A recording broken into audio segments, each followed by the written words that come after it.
Shwmai?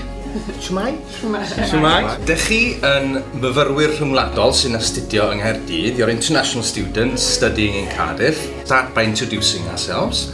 Iawn. Rhys ydw i. Fanos dwi. Kathleen Dewey. Clara Dwi. Daichel Dwi. Important things in the calendar, ydy y rygbi.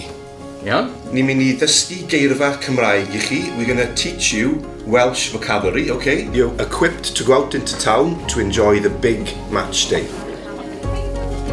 Mae'n mynd i fod yn ddiwrnod mawr, it's going to be a big day. Mae rhaid i ni, we have to have a breakfast. Thanos, be dych chi'n fwyta? Gen i frechtan brecwast. Kathleen, gen i frecwast Saesneg. Gen i frecwast Saesneg. Clara, gen i Bangos. Byddwn ni'n deud Crempog? Crempog. Oh, it's okay. For the gogs. The dogs, okay? Gen i Crempog. Gen i Crempog. Pancos. Right, mae'n amser diod, it's time for a drink. Ac i archebu diod, to order a drink, we need to say ga I beint o gwrw. Ga I beint o gwrw. Ga i beint o gwrw. Iachi da!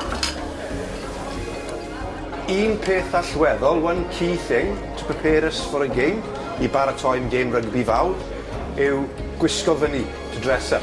Right, Rhys, yr anrhygio.